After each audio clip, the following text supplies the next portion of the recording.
Bonjour et bienvenue à tous. Bonjour Étienne. On est là pour vous présenter les projets de fin de formation de la promo Bifrost de l'école O'Clock. 28e promo a achevé sa formation avec O'Clock. La promo Bifrost est la seconde à avoir emprunté la voie du développement full stack avec JavaScript. Je vais peut-être me présenter, moi c'est Chris, je suis helper référent pédagogique de l'école O'Clock et j'ai eu comme mission de suivre la promo Bifrost pendant ces 5 mois de formation. Et c'est Étienne, super référent de la promo Bifrost aussi, qui nous a donné un énorme coup de main pendant la préparation des projets et qui va pouvoir répondre et nous en dire un peu plus. Yes, donc pour ceux qui se demandent un peu ce qui se passe ici, l'école O'Clock forme au métier de développeur web en 5 mois sur un format qui est entièrement en téléprésentiel. Donc le téléprésentiel, c'est une formation en direct et en vidéo à temps plein sur une plage de 9h-15h tous les jours. Les étudiants interagissent en direct avec le formateur et entre eux directement, comme dans une classe physique finalement.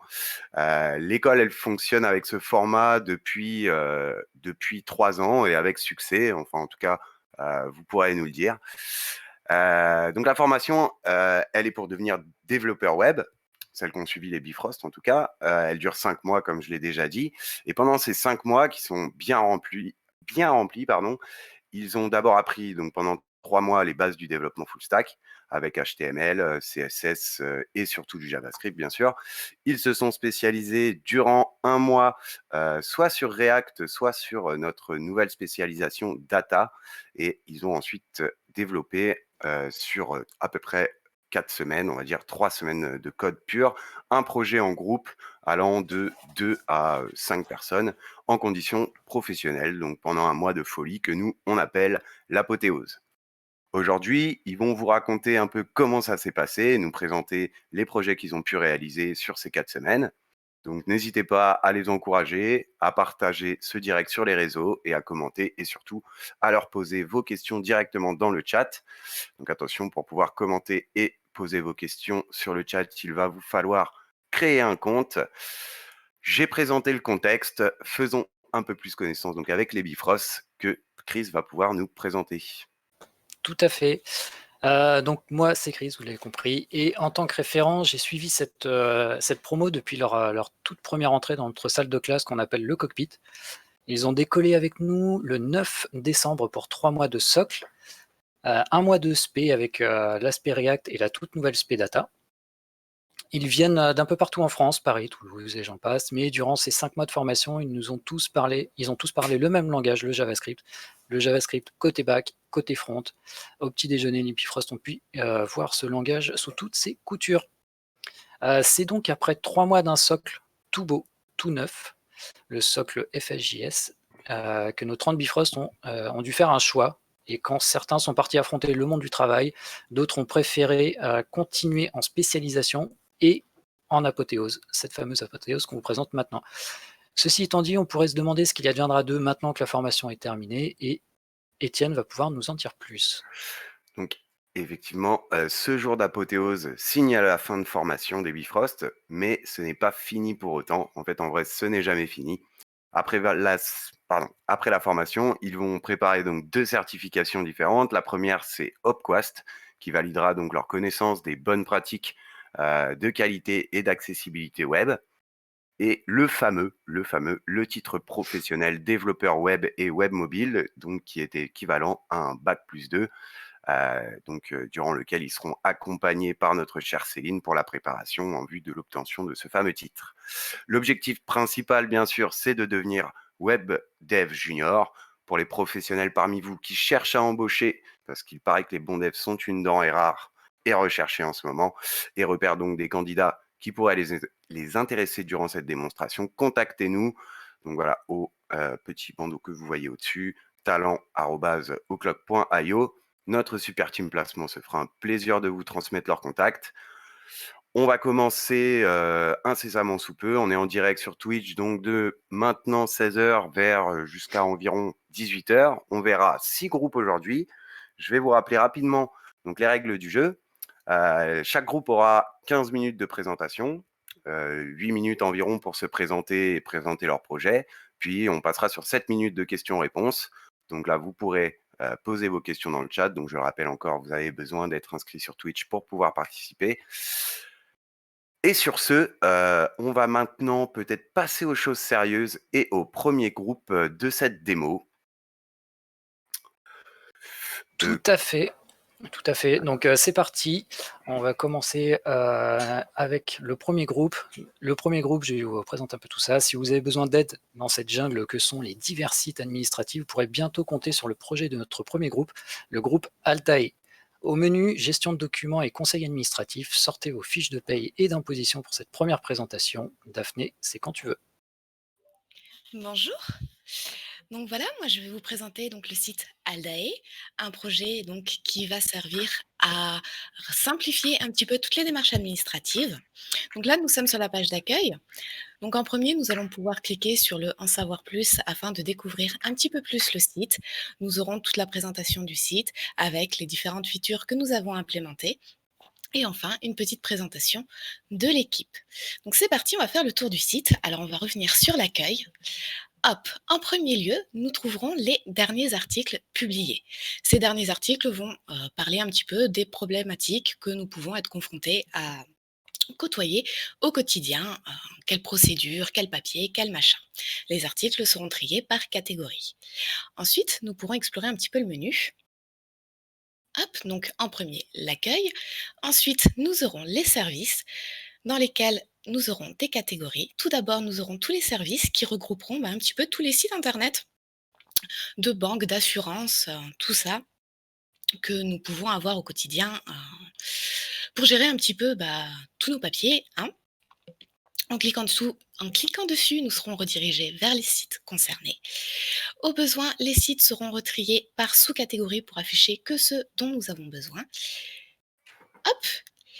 Et plus bas, nous aurons la possibilité de déplier le menu à l'aide d'un petit toggle, car il y a quand même pas mal de catégories et c'était un petit peu long, et replier le menu. De même, nous aurons les articles que nous pouvons déplier, trier par catégorie et eux-mêmes trier par sous-catégorie pour accéder aux articles que l'on souhaite. Donc en cliquant sur Auto, nous aurons ici tous les articles concernant les assurances automobiles. Nous pouvons cliquer sur l'article pour avoir un petit peu tout le détail et les réponses aux questions dont on pourrait se poser. En bas, la possibilité d'ajouter l'article en favori ou de le supprimer. Mais pour cela, il faut posséder un compte. Nous allons donc nous inscrire. Donc c'est parti, connexion. Nous allons créer un compte. Et voilà. Alors, aujourd'hui, nous sommes Monsieur Pignon. Monsieur Pignon, un petit peu Monsieur Tout-le-Monde, hein. Petite galère, quand on a 18 ans, on quitte l'appartement chez ses parents, on doit trouver une maison, s'inscrire pour la Pôle emploi, pour la CAF, pour cela. On ne sait pas trop comment faire, donc on se crée son petit compte pour sauvegarder un petit peu toutes ses données et tous ses papiers. Un nom d'utilisateur pour pouvoir se connecter, une adresse mail pour recevoir le mail de confirmation, un mot de passe de 8 caractères majuscules, nombre caractère spécial, etc. Et enfin, les conditions générales d'utilisation qu'il faudra lire et accepter pour pouvoir passer à la suite. Hop, on accepte, on passe à la partie suivante du formulaire. Cette fois-ci, les informations facultatives qui pourront servir à compléter par exemple des lettres types. Je souhaite résilier mon assurance ou mon FAI. Hop, les données seront prises directement pour compléter une lettre préfaite. On valide tout ça. Hop, un récapitulatif des informations et on valide. Donc la petite requête est envoyée, le compte se crée, un mail nous a été envoyé. Tant que nous n'avons pas validé l'adresse du compte, nous ne pourrons pas nous connecter directement. Donc là, on va partir sur un compte qui a déjà été fait afin d'avoir un tout petit peu de contenu et pour que ce soit un petit peu plus simple. Hop, on valide et on se connecte. Hop, nous sommes connectés et donc nous allons pouvoir voir le profil. Donc on clique sur la petite icône et ici nous tombons sur les détails des informations que nous avons complétées à l'inscription. Donc ici un petit rappel des informations que nous pourrons modifier au besoin. Monsieur Pignon vient de se marier. Hop, on va pouvoir passer le statut en marié. Il vient aussi d'avoir 2 enfants, parce qu'il est très rapide. On modifie tout ça. On valide le petit formulaire. Les informations sont mises à jour directement. En dessous, dans le menu, nous avons les informations supplémentaires dans lesquels nous pourrons ajouter différentes choses qui nous font plaisir, hein, le numéro de la nounou et l'école à laquelle on va. On modifie, on appuie sur Entrée, c'est magnifique. Enfin, nous allons voir le dashboard. Hop, le dashboard. Donc, premier onglet, les petits mémos. Mémos pour nous rappeler un petit peu toutes les informations importantes des différentes choses, des différents services dans lesquels nous sommes inscrits. C'est toujours la galère de chercher son identifiant, qui est son référent. Hop, on aurait tout au même endroit. On peut ajouter un nouveau mémo, sélectionner le titre, rentrer les informations qu'on désire. Enfin, on choisira une catégorie. On valide. Hop, et ça s'affiche. De même, nous pourrons ajouter des notes. Tout le monde connaît le principe d'un bloc-notes. On a besoin de se souvenir de petites choses. Hop, on ajoute un nouveau bloc-notes, on enregistre et c'est sauvegardé. Et comme ça, on n'oublie pas. Hop, la petite catégorie, on sauvegarde. Dans le menu suivant, les to-do list. Tout le monde sait bien évidemment ce qu'est une to-do list. On a plein de choses à faire, on a besoin de s'en rappeler aussi. On va pouvoir cocher, décocher tout ça, histoire de ne rien oublier. Ensuite, nous arrivons sur les checklists. Les checklists qui nous permettront de télécharger directement les documents que nous avons besoin pour telle ou telle demande. Ici, en l'occurrence, une demande de crédit. Nous arrivons maintenant sur les articles. Ici seront regroupés tous les articles que nous aurons vus, qui nous sont intéressants, qu'on aura mis en favoris. Nous pourrons aussi, bien évidemment, les supprimer des favoris. Menu suivant, les notifications. Ici arriveront toutes les petites notifications qui pourraient être utiles, comme les grands événements ou le fait de devoir pointer à Pôle emploi. Ça peut être sympa de ne pas oublier. On pourra les supprimer comme on en a envie. Et enfin, pour finir, l'agenda pour noter tous ces rendez-vous importants qu'il ne faut pas oublier. Maintenant, les documents, le vif du sujet. Hop, nous arrivons sur la page documents. Donc, les documents sont triés par catégorie. Nous avons donc des grands dossiers. Nous pourrons trier ces dossiers à l'aide de la petite barre de recherche pour trouver plus facilement celui dont on a besoin. Et là, aujourd'hui, Monsieur Pignon va implémenter ses papiers d'identité. Donc, on va dans le dossier famille, les papiers. Et maintenant, nous allons pouvoir ajouter nos premiers papiers. On ajoute un document. On clique sur Ajouter. On peut choisir aussi de drag and drop les documents. Nous pouvons choisir des images ou des PDF. On sélectionne un petit peu tous nos documents. Et ensuite, on valide. Les documents s'affichent. Si jamais on a fait une erreur, on clique sur la petite croix pour enlever le document. On peut modifier le nom et enfin valider. Lorsqu'on valide, les documents sont uploadés et s'affichent enfin sur notre page.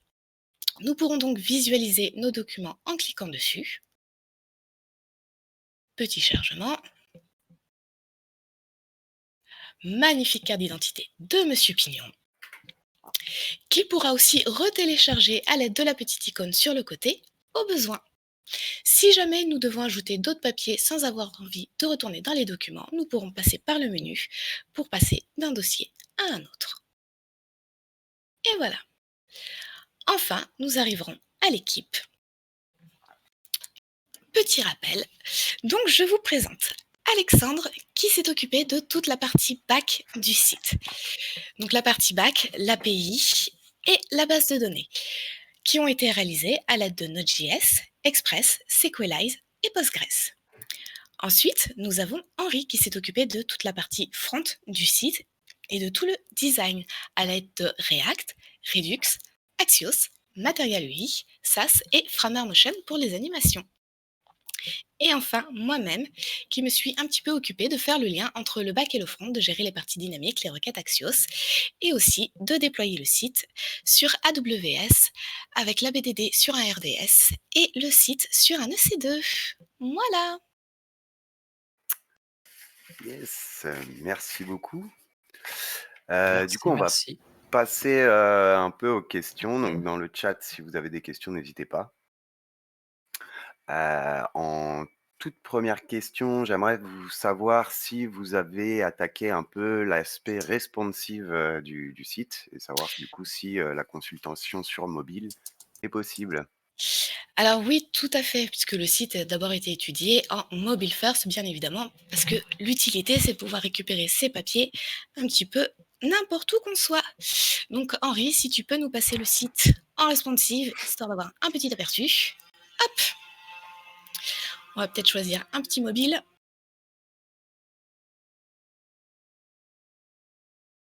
Appelé, voilà. Donc les icônes du compte utilisateur passeront dans le toggle du menu afin de gagner un petit peu de place sur la barre. Voilà. Ok, super. Super. Top. Pas mal. Est-ce qu'on a d'autres questions venant du chat? Alors, dans le chat, on a une question qui est arrivée un peu avant, pendant que tu présentais.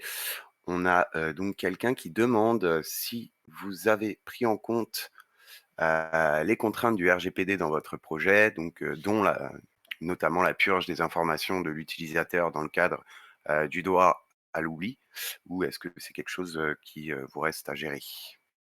Alors c'est quelque chose qu'on a un petit peu étudié. Alors c'est pas totalement implémenté parce que ça demande beaucoup de temps, de travail et qu'on n'avait que 3 semaines et qu'on n'est que 3. Mais oui, on a commencé un petit peu à penser à tout ça, à se renseigner sur les choses à mettre en place, le délégué pour les données, etc., etc. Aussi la sécurité des données sur les champs de formulaire, protéger tout ça. À l'inscription, on a aussi une clé qu'il faudra garder précieusement, qui servira à supprimer le compte, par exemple. On ne pourra pas le supprimer sans cette clé. Et une gestion de tokens pour les sessions. Si jamais le token saute, la session expire et on ne pourra plus avoir accès aux données non plus. Super. Super, super. Donc du coup, tu l'as dit, mais c'est peut-être bon de le rappeler. Donc tout ce site est bien disponible en ligne. Oui. On vous enverra très vite le lien pour pouvoir aller vous amuser un peu dessus. Est-ce qu'on a d'autres questions dans le chat? Pour le moment, non.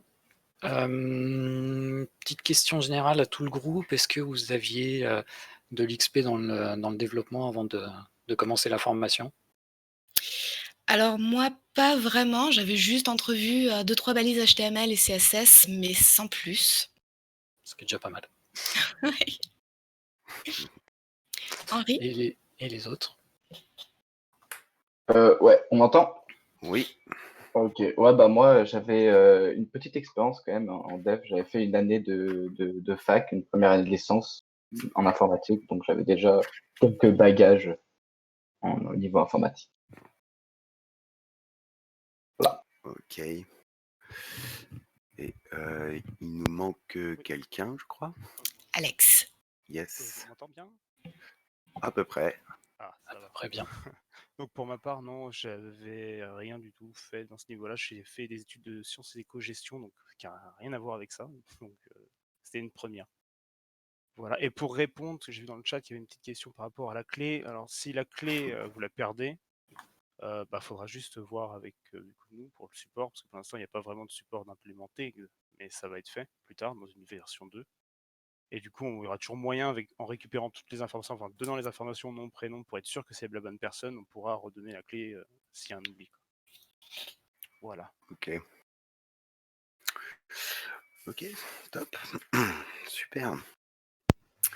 Eh bien, est-ce qu'on a d'autres questions? On a peut-être le temps pour une petite dernière, sinon on vous laisse aller vous balader un peu sur le site d'Aldae. Je crois que c'est tout pour les questions. Ok, eh ben on va enchaîner du coup sur le prochain groupe. Ah. Ah, on a quand même... Non, c'est bon? Si a priori les notifications s'affichent en temps réel ou faut-il actualiser la page? Alors pour le moment, les notifications ne sont pas encore implémentées. Donc ça arrivera dans une V2. Ok. Ah bah, peut-être pour finir justement, vous pourriez nous détailler un peu ce que vous avez prévu, bah, pour la V2 justement ou pour les versions futures en tout cas, l'évolution?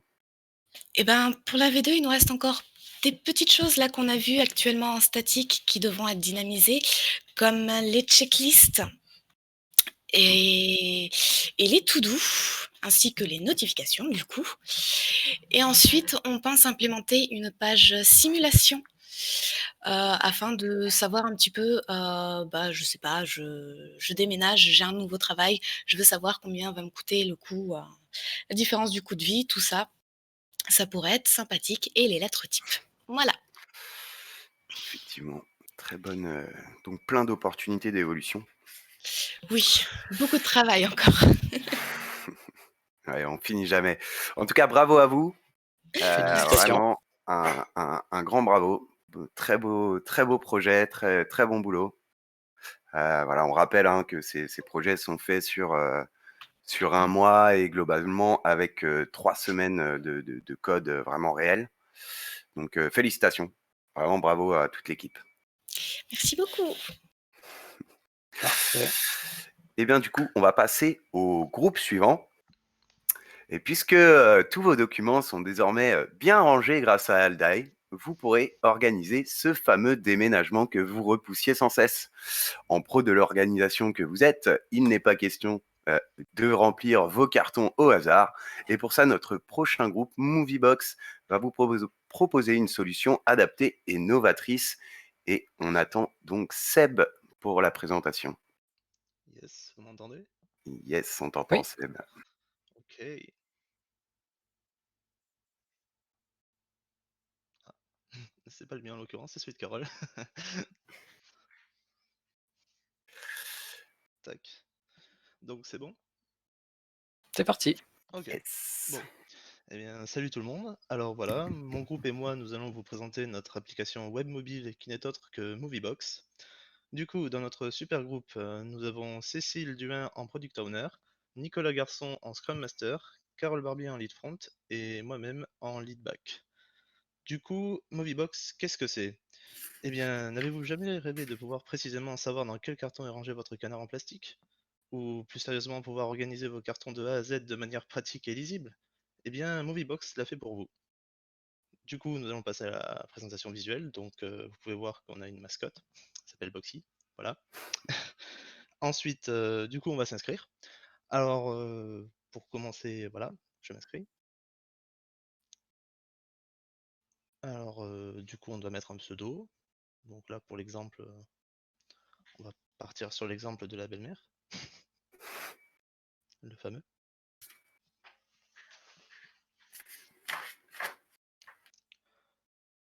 Voilà, donc au niveau du mot de passe, il faut que ça soit un mot de passe avec un minimum un caractère, un majuscule, un caractère, des caractères alphanumériques et un caractère spécial.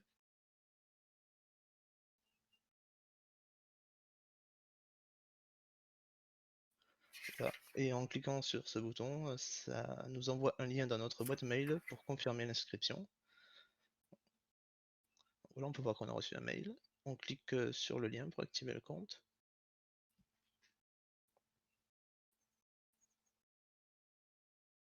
Et on est redirigé sur la page de connexion.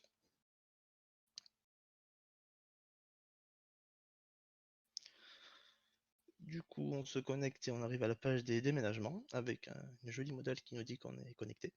Alors du coup, on va ajouter un déménagement via le bouton ajouter un déménagement. Donc du coup, comment va s'appeler le déménagement? Ben là, en l'occurrence,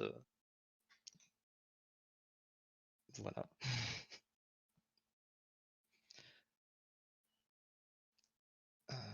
À une adresse qui lui va bien. Voilà, et on veut par exemple qu'elle déménage demain, donc voilà, on définit la date. Voilà. Du coup, le déménagement a bien été ajouté. Voilà. Et puis dedans, on va commencer par créer un carton. Parce que voilà, on a la liste des cartons. Voilà, on définit le nom du carton et, ainsi que sa pièce. Et on peut définir si le carton est fragile, lourd, ou s'il doit être à l'étage ou pas. Donc voilà, la belle-mère a toujours un carton avec tricot, bien sûr, qui va dans la chambre.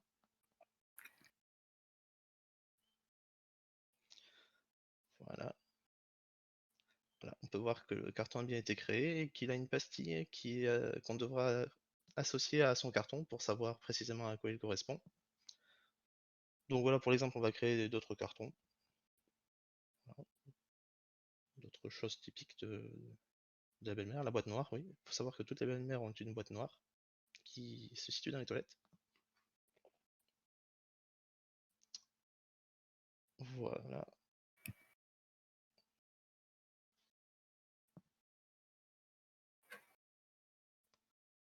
Et bien sûr, le carton vaisselle.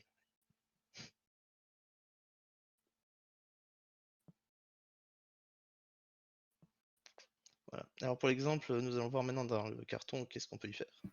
Du coup, on va pouvoir y rajouter des objets, notamment dans la boîte noire, le carnet des ragots. Voilà. Vous pouvez voir que dans les objets qu'on rajoute, la petite croix à droite permet de supprimer l'objet, au cas où on voudrait faire des modifications.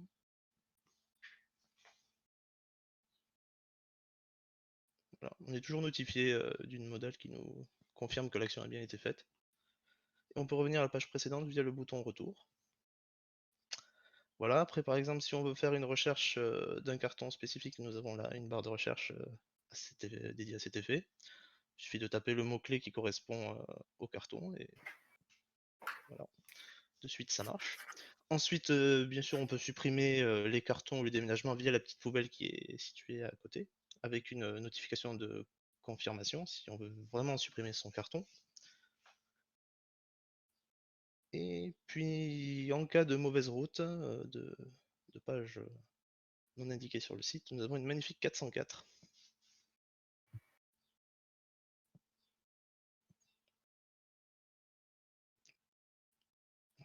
Incroyable. Avec un boxy assez désemparé. Voilà, donc pour la suite, je vais laisser mon collègue Nicolas s'occuper de ce qui est des problèmes techniques. Ah, mais j'ai oublié de parler des technologies, ouais. Donc du coup, via les technologies, nous avons utilisé React.js en tant qu'appli front, Material UI en composant React. Du côté back, on a utilisé Postgres en base de données, Node.js Express en appli serveur et Express Session pour du coup les sessions. Voilà, du coup Nicolas, à toi. Bonjour, donc c'est Nicolas. J'ai participé donc au développement de l'application côté back et les étapes qui ont été vraiment cause de tracassage de tête. C'était notamment le déploiement de l'application sur AWS, donc Amazon Web Service. Donc on a mis en ligne la base de données qui nous a permis de travailler dessus comme on voulait. L'application, elle, nous a donné pas mal de fil à retordre, et notamment par rapport aux politiques d'échange de données entre les différentes parties de l'application. L'application front étant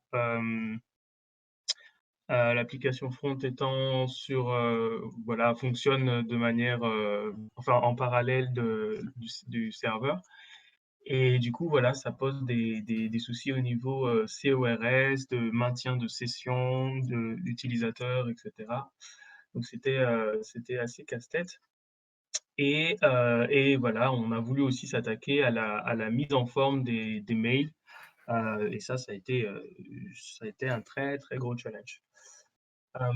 Sinon, pour les problématiques côté front, je vais donner la parole à Carole.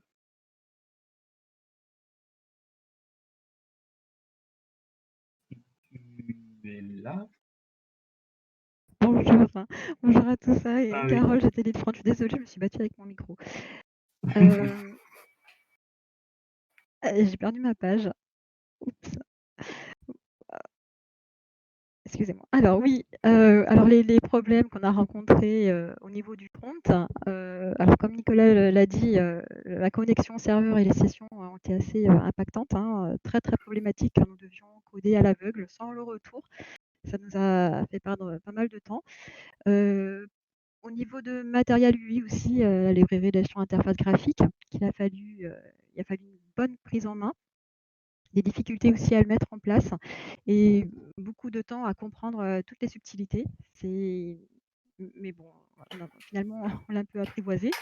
Et Redux, nous avons utilisé Redux pour le système d'inscription et de connexion. Et après, plus simplement, avec les hooks pour le cœur de l'application. Voilà, nous avons fini avec les problématiques. Nous répondrons volontiers à vos questions. Merci. Très bien. Petite question sur la V2 peut-être. Est-ce que vous avez prévu des features supplémentaires pour la V2? Oui, Sébastien? Ah, c'est à moi. Du coup, pour la V2, alors on voudrait rajouter une checklist des choses à prévoir pour le déménagement. Ensuite, la génération d'une étiquette avec QR code pointant sur le carton, qui serait peut-être plus pratique que les pastilles actuellement. Tout à fait. L'itinéraire entre le lieu de départ et d'arrivée du déménagement. Le partage d'adresses pour les amis pour venir aider, même s'ils n'en ont jamais. Système de rappel par mail pour les amis. Et bien sûr l'authentification par Google ou Facebook, parce que c'est plus pratique quand même. Voilà. Bon, bah, c'est bien parce que ça répond à tout un tas de questions dans le chat. Ouais, Parfait. exactement. Moi, j'ai une autre question. Vous nous avez présenté Moviebox sur un format mobile. Ben, pourquoi, en fait? Pourquoi seulement le mobile? Eh bien parce que pour le déménagement, je pense que pour nous tous, ça nous pensait plus logique de développer ça d'abord pour téléphone parce que c'est bien plus pratique. Souvent, c'est organisé à la va-vite et on n'organise pas ça souvent devant un ordinateur, quoi. Et ça peut être contrôlé à tout moment, pendant qu'on fait son déménagement, faire les checklists, tout ça. Mmh. Et mais du coup, est-ce qu'on a quand même accès au niveau desktop à l'application? J'imagine que oui. Oui. Ok, super. Mais non. Mais non. Top, top, top. Très bien. Très bien. Non, mais c'était juste pour savoir si vous aviez déjà prévu le design desktop ou est-ce que vous étiez ou est-ce que c'était prévu pour une version plus tard? Une version V2, ça sera optimisé pour la version V2, oui. D'accord. Ça marche. Alors, on va arriver sur un peu la question traditionnelle. Donc, est-ce que vous aviez déjà fait du dev avant de venir de venir chez O'Clock? Et du coup, vous pouvez prendre la parole chacun votre tour, hein, bien sûr. Je commence. Vas-y. Bah, moi, j'en avais aucune, mais vraiment rien. Enfin, je venais du domaine informatique, plutôt de la 3D, mais en code, j'avais rien du tout. Et du coup, ouais, j'ai pas mal appris, et surtout dans l'apothéose, grâce à Nico.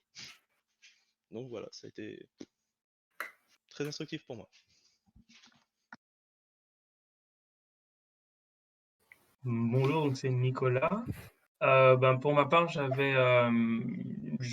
m'étais fait pas mal de tutos JavaScript, PHP, j'avais fait pas mal de choses comme ça avant.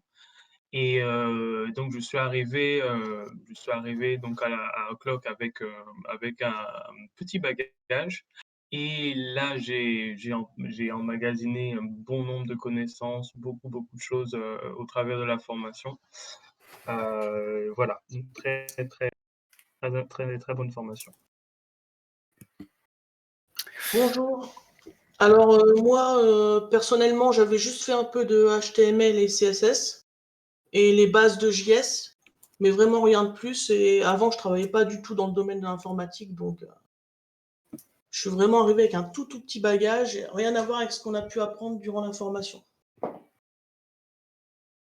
Et coucou, du coup, c'est Carole. Alors moi, j'avais une expérience comme indépendant auparavant, mais je travaillais pas mal.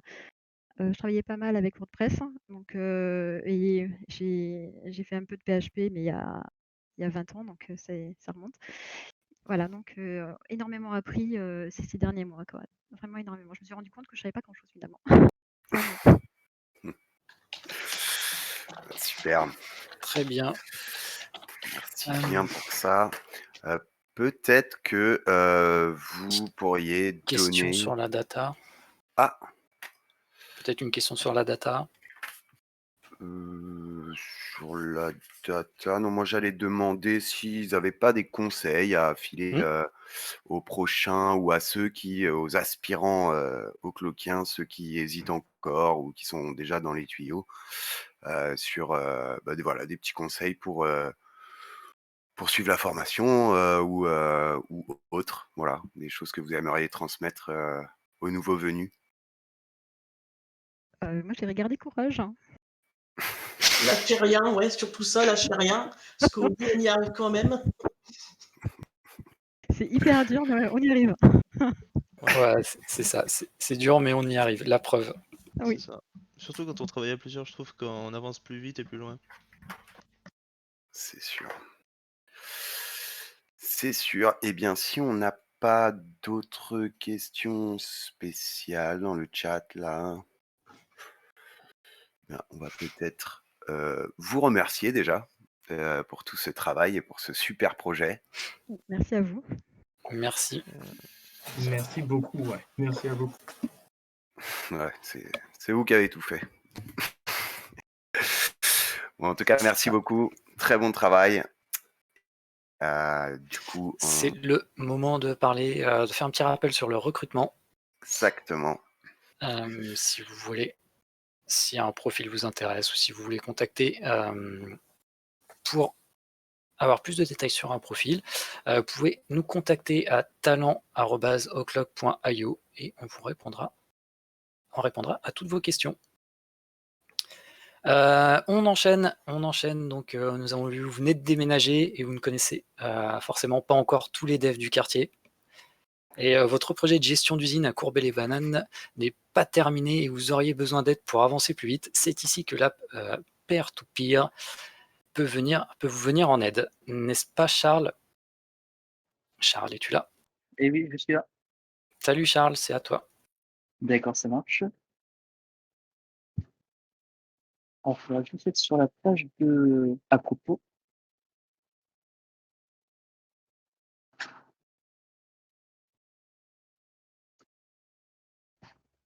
Parfait, bah, je peux enfin commencer. Alors, bonjour tout le monde, je m'appelle Charles. Mais avant de commencer, il faut vous présenter l'équipe. Dans l'ordre, il y a Victor, notre référent technique et développeur front. Puis, moi-même, product owner et lead back. Ensuite, Aurore, notre scrum master et développeuse back. Et enfin, Maximilien, notre lead front. L'idée de peer-to-peer est venue du constat que de nos jours, beaucoup de personnes apprennent le développement web en autodidacte par différents moyens, que cela soit par YouTube ou des plateformes telles que FreeCodeCamp, Udemy ou EDX. Certes, il y a des groupes d'échange sur Facebook ou Discord, mais le point commun est que les personnes codent seules et peuvent abandonner relativement vite quand ils font face à un problème. De plus, dans le monde des nouvelles technologies, tout se développe rapidement. Les pratiques utilisées il y a quelques années ne peut-être plus actuellement ou évoluent. Par exemple, au début, JavaScript était utilisé exclusivement pour apporter des interactions dans le navigateur. Maintenant, on peut aussi l'utiliser côté serveur avec Node.js. Et dernièrement, on peut faire du machine learning avec TensorFlow.js. Et se tenir au courant de ces pratiques s'appelle la veille technologique. Soit on se met à jour seul grâce à Internet, soit on échange avec ses collègues de travail. Et c'est là que Peer-to-Peer entre en jeu, en mettant en relation les personnes qui s'essaient aux nouvelles technologies, mais aussi bien les développeurs juniors que seniors, dans leur apprentissage et dans leur veille par le biais de ce qu'on appelle le pair programming. C'est quand deux personnes codent en même temps sur le même projet, soit côte à côte, soit à distance, mais en direct, grâce à plusieurs outils comme le live share de Visual Studio Code ou Discord pour échanger des voix. Sinon, Peer-to-Peer est un projet full stack JavaScript avec React en front, Redux pour le state, Axios pour les requêtes, et React Leaflet pour la map, et React Bulma Components comme framework UI, Node.js en back avec le framework API, PostgreSQL pour la base de données, Stitch pour le versionnage de la base de données, et enfin, c'est une API SQL. Pour le reste, je donne la main à Maximilien. Bonjour à tous, est-ce qu'on m'entend? Oui, on t'entend. Bonjour à tous, bienvenue sur Peer-to-Peer. Je vais vous faire une visite du site. Donc, on arrive sur la page d'accueil.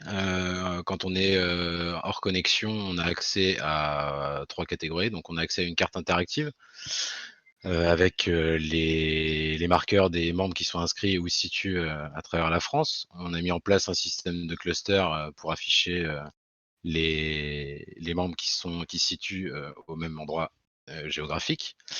On a donc accès à la page à propos que vous avez vue et on a un formulaire de contact. Alors après, pour la suite, recherche, c'est bloqué, donc on va procéder à l'inscription. Hop.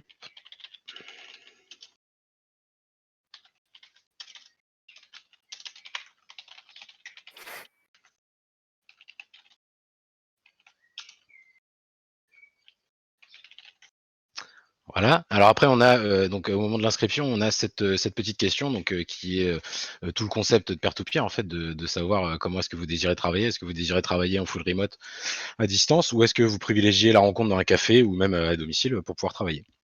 Avec un captcha pour valider le formulaire. Les statuts. Voilà. Ah bah forcément. Donc là, on va choisir remote pour cet exemple-là. Le mot de passe ne correspond pas. Très bien.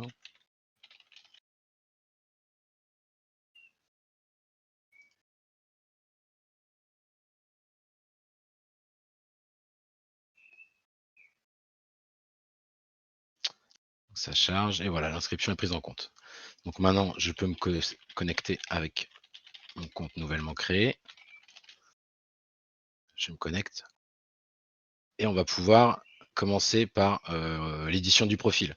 À savoir que quand vous vous connectez, il n'y a quasiment rien de rempli sur le profil. Donc vous allez pouvoir dans l'onglet général donner une disponibilité pour votre travail, à savoir à combien d'heures par semaine vous êtes disponible. 5, 10 ou plus de 20 heures. Donc on va mettre qu'on est très disponible. On peut avoir une petite bio. Hop. On a les liens pour les différents profils des réseaux sociaux et on a un champ pour changer l'avatar. Donc je sauvegarde, je valide. Donc voilà, ça a bien été modifié. Et après, on a donc l'onglet avancé, où là, en fait, on va répertorier les compétences et les langues qu'on maîtrise pour faciliter l'échange. Alors au niveau des compétences, on retrouve les compétences des technos de programmation informatique. Donc on va mettre le JavaScript, par exemple, avec un niveau 4. On va ajouter une compétence telle que Node.js. Tant qu'à faire, je vais mettre tout ce que j'ai vu pendant ma formation. On va mettre React. Et puis au niveau des langues, on peut ajouter quelques langues qui sont listées. L'anglais, le français par exemple. On peut décider de supprimer une techno si jamais par exemple j'ajoute Pug que je ne connais pas du tout et que je désire le supprimer. Hop, petite poubelle, validation et on supprime. On peut supprimer les langues également. Et voilà. Donc une fois qu'on a édité notre profil, on peut aller dans l'onglet recherche, où là on va retrouver les membres disponibles sur le site. Et on va pouvoir donc filtrer, par exemple, on cherche un membre qui parle français. On cherche quelqu'un qui va maîtriser le JavaScript, qui a un niveau 10, par exemple. Ah non, pas lui. Donc voilà, on se retrouve avec ces formes de petites cartes. On peut avoir une modale qui va s'afficher lorsqu'on va cliquer sur les détails. Donc on a le niveau de maîtrise du langage. On va avoir les langues qui vont être remises dans le résumé ici, avec la description, le lieu de résidence, et on peut contacter donc la personne. Donc je vais contacter Fourchette. Voilà. Salut, j'avais pas vraiment prévu ni l'envie de te retrouver, mais j'ai besoin de revoir les fondamentaux de JavaScript. Est-ce que tu peux m'aider? Donc je valide. Le message est envoyé. Donc vous voyez un petit message qui s'affiche. Si vous désirez continuer la discussion, veuillez vous rendre dans l'onglet messagerie de votre profil. Donc on en vient à la dernière fonctionnalité du site où on a mis en place une messagerie qui est faite à la main. On n'a pas prévu, par manque de temps, on n'a pas prévu de WebSocket pour cette version-là. Donc voilà, on a un chat quand même relativement dynamique avec une actualisation toutes les 5 minutes et un bouton d'actualisation. Donc si je vais envoyer un message,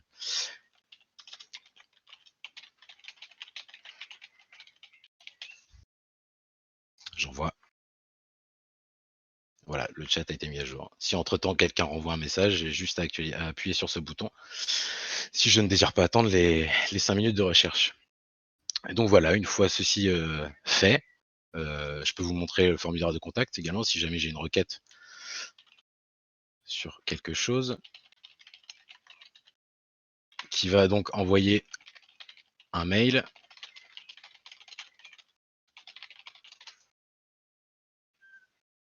On se retrouve avec une petite message de confirmation comme quoi le mail a été envoyé. Et normalement, dans notre boîte mail, on reçoit un accusé réception.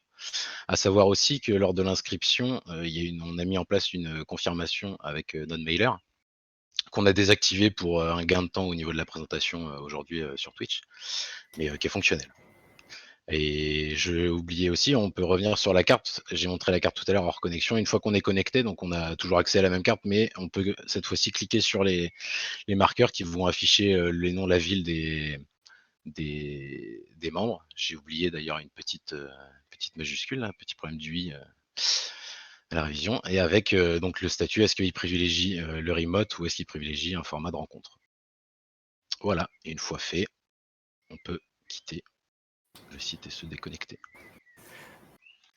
Très bien. Voilà.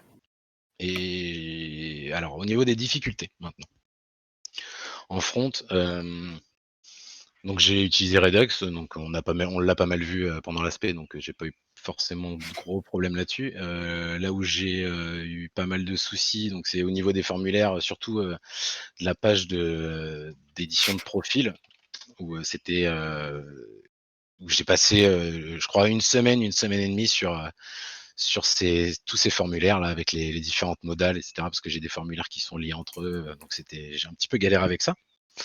Et sinon, j'ai eu aussi quelques soucis de rendu, de problèmes de rendu après une requête, où mon rendu se faisait forcément avec avant la réponse de la requête.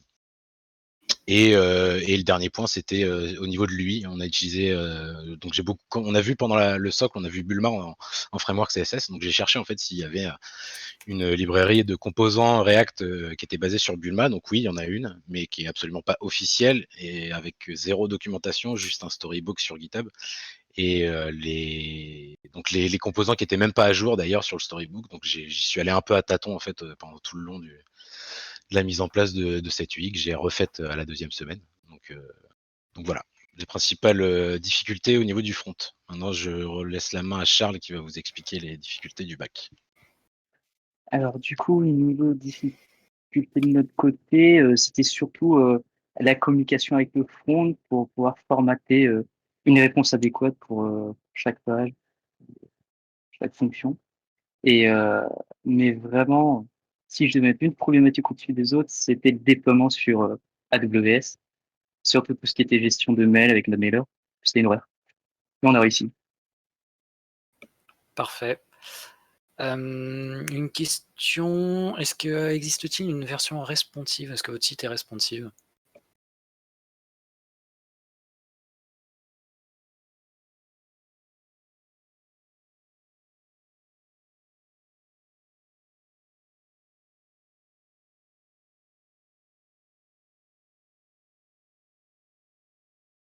Allô, Max?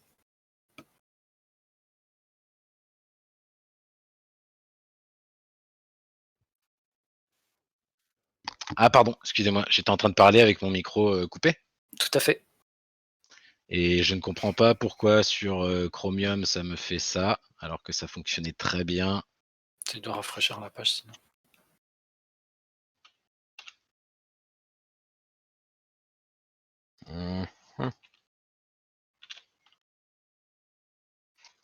Je ne comprends pas du coup. C'est très bien, c'est très très bien.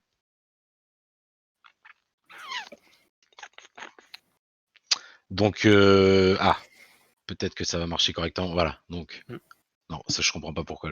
Bref. Donc la page d'accueil est cassée. Peut-être parce que j'ai rajouté les boutons là sur la dernière feature et j'ai oublié de J'ai oublié de les régler en CSS, donc vous m'excuserez C'est pour la possible. page d'accueil. Donc au niveau de la carte oui, responsive, on peut bouger la carte, on peut faire défiler, ça marche sans problème. Voilà, donc la recherche aussi, avec les filtres OK. qui sont disponibles ici. Non, bah, à part la page d'accueil, très bien.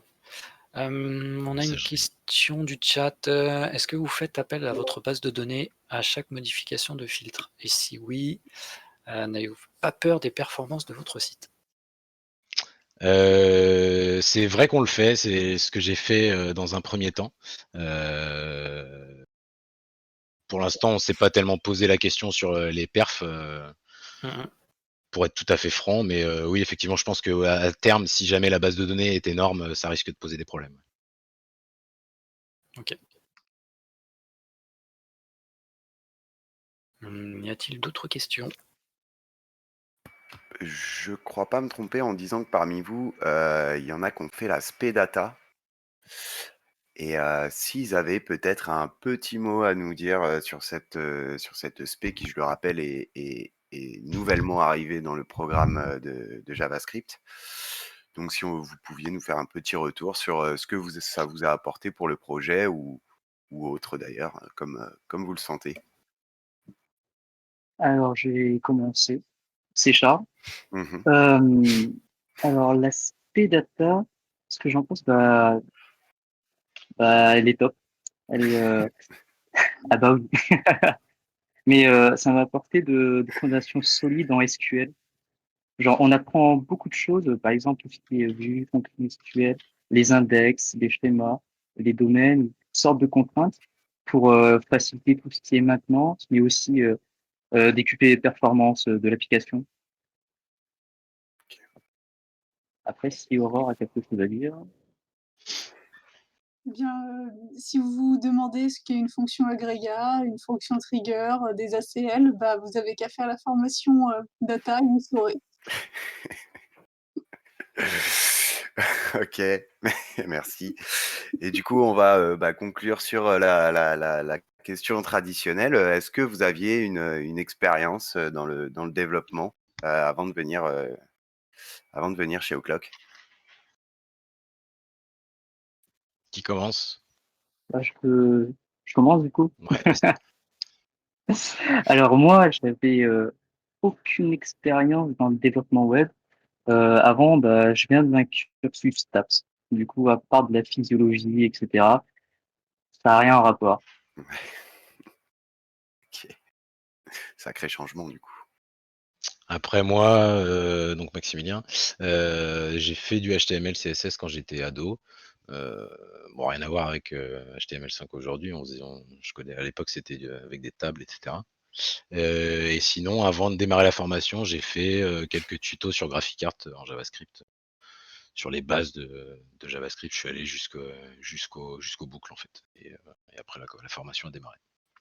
Voilà. Pour ma part, bonjour, c'est Victor. J'ai juste fait une moitié d'année de licence en informatique. Du coup, j'avais quelques connaissances en CSS et HTML, un petit peu en C aussi, mais ça m'a pas trop servi. Et moi, Aurore, eh bien, moi, j'avais fait quelques projets, en HTML, CSS statique. Enfin, j'avais un petit peu bidouillé avant la formation et puis je m'étais un petit peu penchée sur React et JavaScript, mais vraiment, de façon occasionnelle, comme un hobby, avant de commencer la formation. Et puis, par passion, je suis arrivée là. Yeah. Mais je regrette pas. Cool. Merci beaucoup. Très bien. Merci beaucoup pour tout ça. Très bon travail. On notera Félicitations. un gros effort sur l'interface en plus qui est vraiment très jolie. Ouais. Bravo à vous. Merci à vous. On sent tout le boulot à travers tout ça. Bravo, bravo. Et du coup, on va pouvoir enchaîner sur le prochain groupe. Donc, que vous soyez donc expert ou à la recherche d'un projet stimulant, vous pourrez compter sur les peer-to-peer pour vous trouver des collègues. Et d'ailleurs, en parlant d'experts, vous avez déjà sûrement vu un épisode de série très connue et scientifique où ils résolvent des affaires en en s'épaulant de leur super centre médico-légal avec de l'analyse ADN, des écrans tactiles de partout, des graphiques, des spectrographes de masse.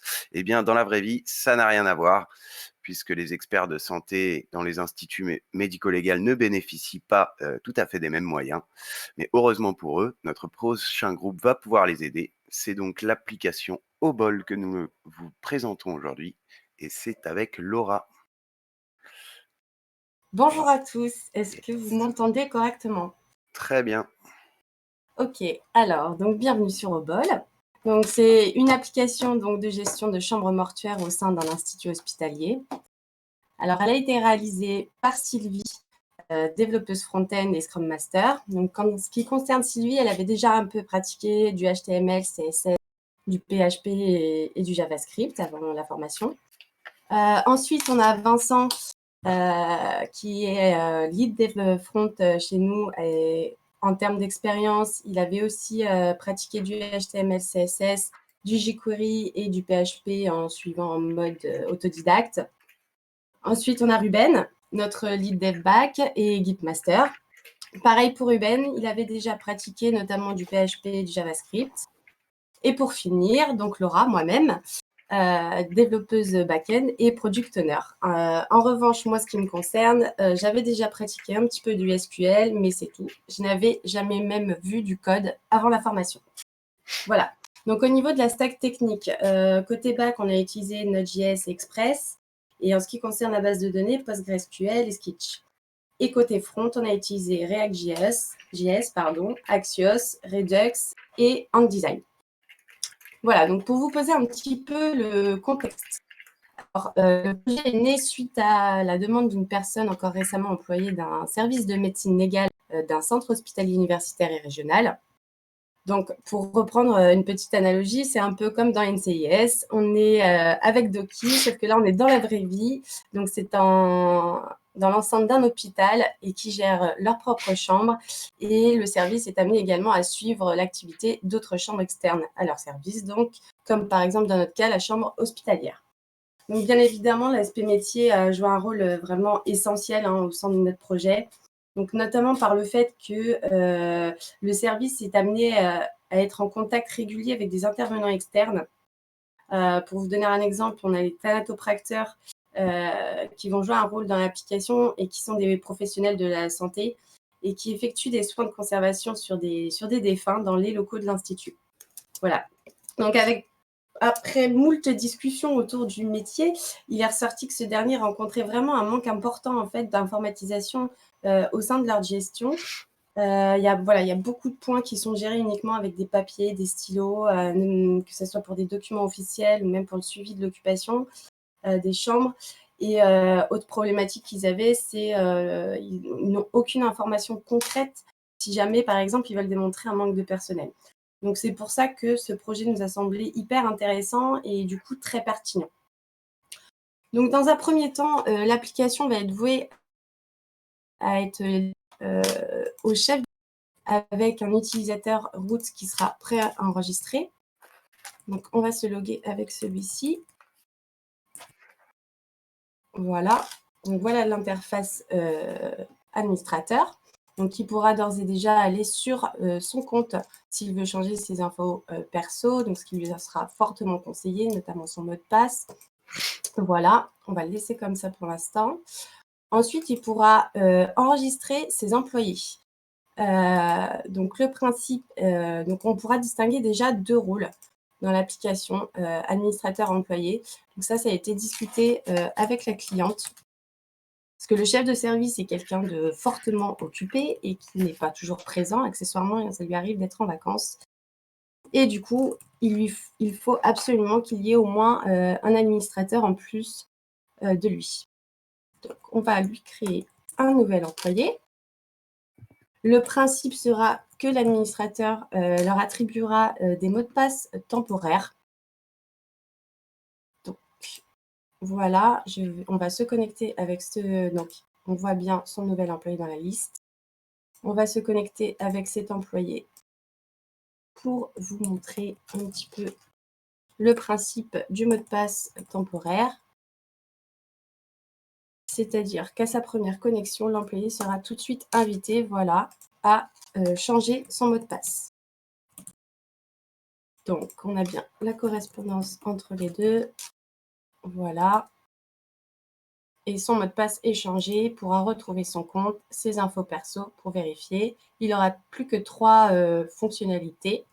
Donc, on va se reconnecter avec l'admin pour vraiment voir toutes les fonctionnalités. Hop. Voilà.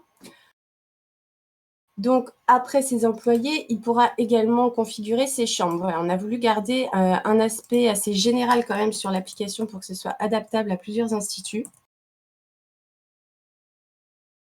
Et comme vous pouvez le constater, partout sur l'application, on a constamment à droite une barre bleue qui démontre l'occupation actuelle des chambres. Donc, ce qui était un petit peu une des principales demandes quand même. Et donc là, on va pouvoir voir la nouvelle chambre apparaître. On a également la liste de ces chambres enregistrées. Ensuite, la fonctionnalité défunt, un petit peu le cœur de l'application, avec comme principe un formulaire pour faire l'entrée d'un défunt. Donc, on va en ajouter un dans la nouvelle chambre. Hop. Donc, le principe qui a été également établi, c'est que les utilisateurs feront une entrée d'un défunt dès son arrivée et qu'ils feront sa sortie quand il sortira. Il n'y aura pas d'histoire de prévision d'entrée ou de sortie. Ça, c'était un des points sur lesquels la cliente a insisté. Pour des soucis de professionnalisme, c'est comme ça que ça se passe. Voilà, donc son décès, on lui fait son entrée. Je vais laisser volontairement les informations comme ça, telles quelles. On enregistre. Donc là, on voit bien que la chambre perd une place. Donc, on pourra retrouver, en scrollant, le nouveau défunt dans la liste des défunts actuels. On pourra cliquer sur ce défunt pour voir sa fiche renseignement. Et si, par exemple, des informations sur les soins de conservation nous parviennent, on pourra éditer ce défunt, lui ajouter. Donc, voilà les thanatopracteurs dont je parlais qui interviennent, qui sont externes au service, mais le service a besoin d'avoir ces infos. Hop. Et on pourra donc lui attribuer un soin de conservation. Et si on repasse sur sa fiche, on a bien les nouvelles infos. On aura également un historique, parce que la cliente souhaitait garder trace de tous les anciens passages. Donc voilà. Donc on a également donc, la fonctionnalité thanatopracteur, donc sur le même principe que le reste, avec un formulaire d'entrée, une liste des enregistrés et ce principe de fiche éditable. Donc voilà. Et donc pour finir, une fonctionnalité graphique donc, qui démontre des statistiques sur l'occupation des chambres. Pour l'instant, on est sur un graphique en statique. Tout simplement, on a manqué de temps en fait, pour pouvoir l'intégrer correctement. Déjà, on a discuté beaucoup de temps pour définir ce qui était le plus pertinent en termes de chiffres, étant donné que la cliente n'avait pas elle-même d'idées précises.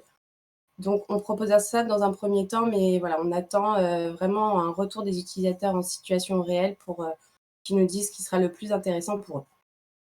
Et voilà, et j'ai fait le tour de l'application. Très bien, parfait. On a une question dans le chat. Que se passe-t-il si plusieurs personnes sont rentrées en même temps pour une même chambre et qu'il ne reste qu'une place? Comment c'est géré? Alors, on a fait des tests avec ce qu'on avait déjà mis en place et a priori, ça ne pose aucun souci. L'application peut être utilisée en même temps par plusieurs utilisateurs. Après, en revanche, c'est vrai que dans un premier temps, c'est basé sur un institut en particulier et a priori, dans un service de médecine légale, il ne dispose pas de 15 postes différents. Donc, on est parti pour l'instant sur une première version assez simple. D'accord, ça pourrait être amélioré plus tard. Voilà, oui. Après, il y aura beaucoup de points importants peut-être à revoir justement en situation réelle, étant donné qu'on est sur une application de métier un peu particulière. Très bien. C'est bon qu'on puisse dire.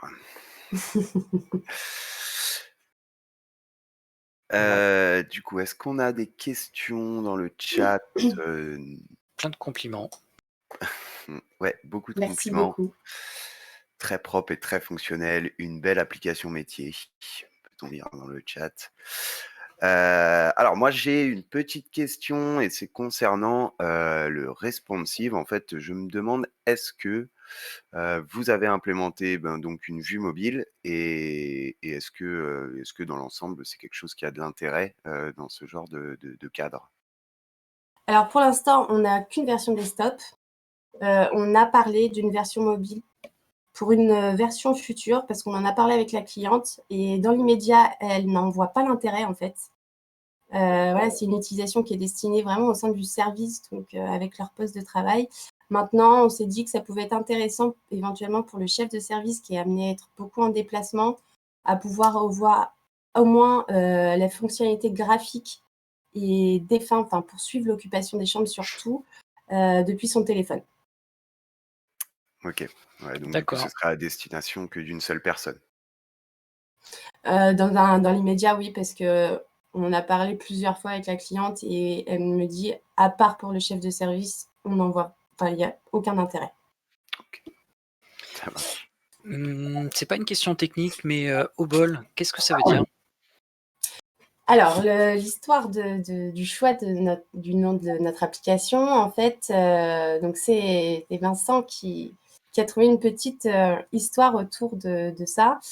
Donc en fait, Obol, c'était le nom de pièce de monnaie dans la mythologie grecque qui était utilisée pour poser sur la bouche des défunts, qui était destiné à Charon, qui était le passeur pour traverser le Styx vers l'au-delà. Ok. Très bien. Voilà, d'où est venu notre petit nom. Dès que je suis Super. smart, bien. Alors, j'ai une question dans le chat qui va faire écho du coup à une question que je voulais vous poser. En fait, la question du chat, c'est que se passe-t-il s'il n'y a plus d'internet, un mode hors connexion, pardon, et ça rejoint un peu la question que j'allais poser. Est-ce que vous avez prévu un déploiement plutôt en intranet sur l'infrastructure donc du CHU visé, ou est-ce que c'est quelque chose qui à terme est voué à aller sur Internet, enfin à être connecté du coup? Alors pour l'instant, l'application est plutôt destinée à de l'intranet. Voilà, on y a réfléchi, mais on est quand même déjà sur une application métier qui a une utilisation spécifique et en plus de ça qui contient quand même pas mal d'infos sensibles et donc très, très confidentielles. Donc dans un premier temps, c'est vraiment voué à de l'intranet au sein du service. Ok. J'espère que ça a pu répondre à la question du chat, j'espère. Pas d'autres questions, je ne vois pas d'autres questions. Alors peut-être, on va revenir sur une question qu'on a déjà posée avant, mais donc Laura, je crois que toi aussi, tu as suivi l'aspect data. Exactement. Est-ce que tu peux nous en dire 2 mots, peut-être nous dire à quoi ça a pu te servir d'avoir ces connaissances plus approfondies dans le bac et dans la data en général, sur ce projet et dans l'absolu, on va dire? Déjà oui, ça a consolidé un petit peu, certaines connaissances que j'avais en SQL, ça à n'en pas douter. Après forcément moi, comme je l'ai dit plus tôt, j'avais vraiment aucune expérience en code avant la formation. Donc là, je me suis renforcée sur le côté back, le côté API, tout ça. Et puis, ça nous a beaucoup ouvert l'esprit, notre cher professeur nous a vraiment, montré cette ouverture d'esprit aussi sur d'autres technologies. Je parle notamment du NoSQL, puis plein de choses dans le SQL que moi personnellement je n'avais jamais vues, comme les fonctions, voilà, des choses comme ça. Donc Vous pouvez le citer, hein, votre cher professeur. alors Jean, merci pour l'aspect qui était fort intéressante. Yes, beh, merci beaucoup, pour le travail et pour, cette, très sympathique démonstration. Ouais, très beau projet. Merci. Très On belle va application métier. yes, Merci ouais, beaucoup. carrément. Et du coup, on va, déjà faire un petit rappel, pour, nos amis recruteurs ainsi que pour l'aspect data que vous pouvez, en tout cas, vous pouvez aller vous renseigner sur le site de l'école. Et pour les recruteurs, c'est juste au-dessus.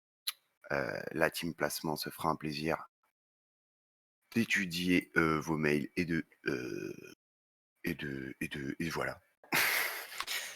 Et on peut enchaîner. Donc en cette période difficile où on sait que les experts de santé ne sont pas avares en termes de solidarité, bien au contraire, et on les en remercie. Cet élan de solidarité a inspiré beaucoup d'entre nous et nos étudiants ne font pas exception à la règle. C'est dans ce contexte difficile que la Team Solidarity a décidé d'apporter sa pierre à l'édifice. Anthony va nous présenter leurs solutions. Anthony, c'est à toi. Oui, bonjour, vous m'entendez bien? Oui, c'est parfait. Super. Bonjour tout le monde, j'espère que vous allez bien. Bienvenue sur la plateforme Solidarity. C'est un site basé sur le partage de connaissances. Chacun ou chacune peut enseigner ou assister aux cours qu'il souhaite. L'idée du projet que nous avons développé m'est venue pendant le confinement. Mes 2 enfants qui sont élèves de CP et CE2 se sont vus séparés de leurs professeurs. Et on espère donc qu'avec ce projet, le confinement ne sera plus synonyme d'isolement scolaire ou intellectuel.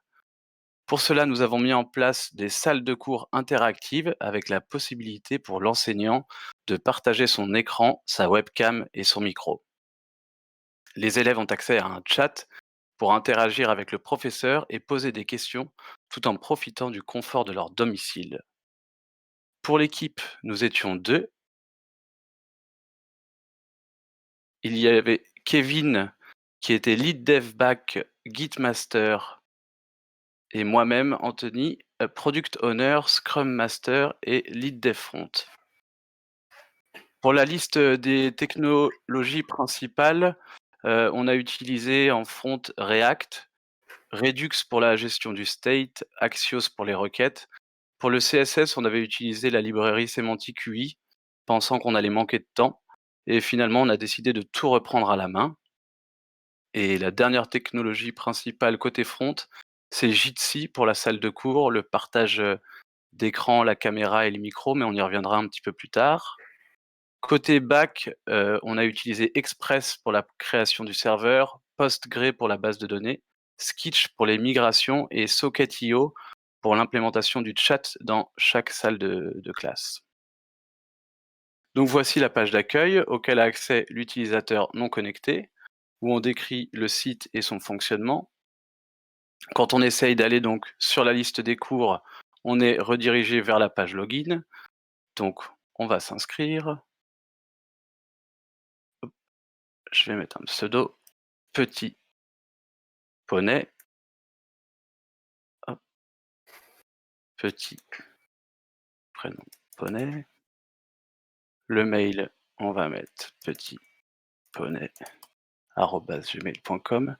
Le mot de passe qui doit comporter 8 caractères minimum, une majuscule, une minuscule et un caractère particulier. Hop, j'espère que tout est bon.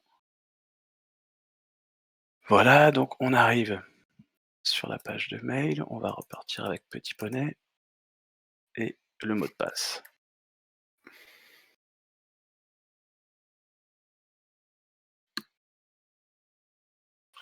Lors de l'inscription, on reçoit un mail de confirmation.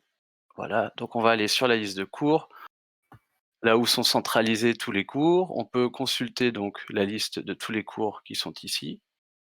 Par exemple, anatomie, comment réanimer une mouche. On peut également s'inscrire à un cours en appuyant sur la petite cloche juste ici.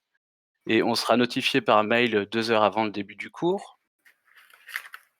On peut également poser des questions au professeur et c'est ce que je vais vous montrer en créant un cours. Donc, je vais proposer un cours, j'ouvre la modale, un cours d'aquaponey. Hop. Description, comment faire du poney dans une piscine. Le niveau, on va le mettre facile. La matière, on va dire que c'est du yoga. Le jour, on va mettre le 30 mai à 10 h. Et on valide. Le cours a bien été ajouté. On va le rechercher. Il est ici. C'est bien le nôtre. Comment faire du poney dans une piscine. Donc ici, il y a un chat, mais avant de vous parler du chat et de la salle de cours, je vais vous montrer qu'on peut également rajouter des matières comme le JavaScript. Sur la partie droite, on voit les utilisateurs connectés. On peut également modifier son cours, le titre, la description, la date, l'heure, etc. On va pas le faire, on va se connecter avec un deuxième utilisateur. Hop, donc je sors celui-ci. Je me mets à droite, je suis élève, et à gauche, je suis professeur, je me connecte. Je retourne dans le cours d'aquaponie. Hop, qui doit être ici. Le voici.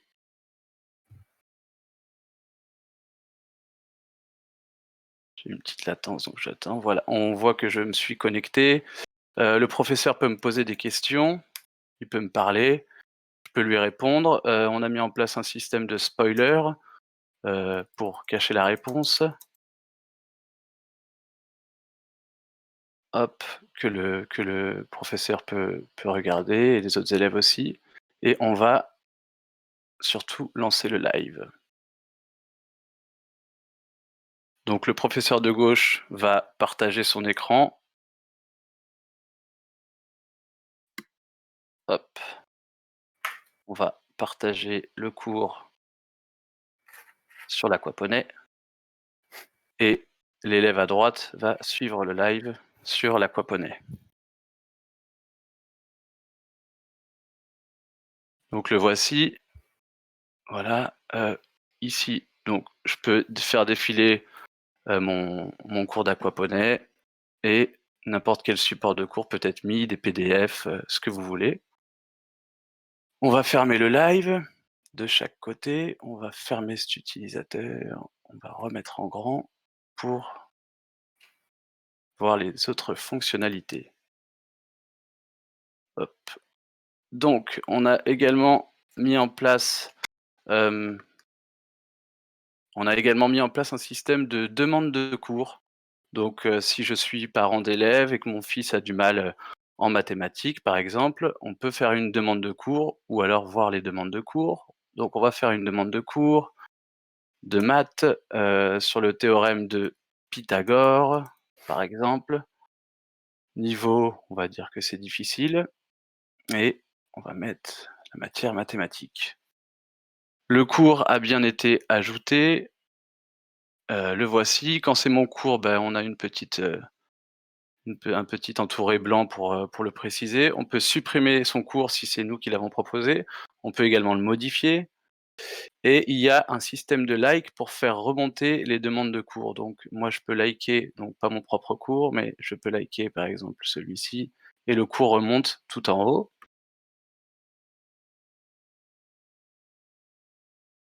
Hop. Donc, on a également la page pour référencer la liste des professeurs qui nous ont plu. Les voici. Et pour terminer, on a accès à la page pour son propre profil.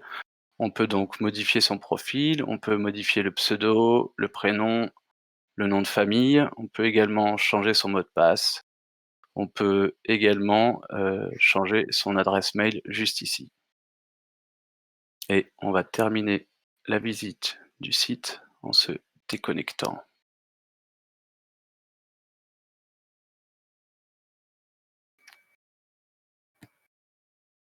Ok.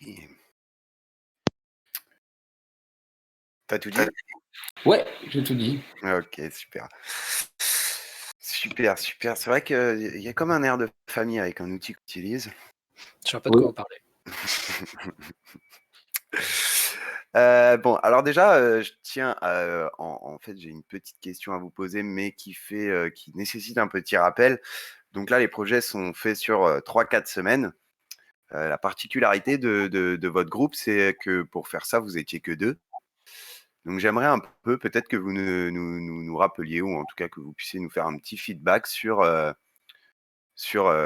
comment ça se passe quand on doit travailler qu'à 2, parce que du coup, on imagine que doit y avoir une dose de travail assez monstrueuse. Comment vous avez fait pour vous organiser? Oui, en fait, ça a été assez fluide. On était à 2. Il y avait Kevin qui gérait toute la partie back et moi, je gérais toute la partie front et franchement, ça s'est super bien passé. La liaison, elle a été super. On a beaucoup travaillé. On a été très contents qu'il y ait des jours fériés pour pouvoir accumuler des jours de travail en plus et voilà, franchement, c'était vraiment top. Beaucoup de travail, mais on est content au final. Avec un résultat qui paye. Mmh. Donc c'était Ouais. pas du travail perdu. Quel type de problématique technique a été la plus difficile pour vous? La mise en place du chat avec Socket.io et toutes les rooms différentes. La liaison avec la base de données, ça a été un bon petit casse-tête. Mais on a réussi à s'en sortir. Dans le chat, on a une question. Alors, la première, c'était donc avec quoi vous avez développé le chat, mais tu viens d'y répondre. Donc, on en a une autre.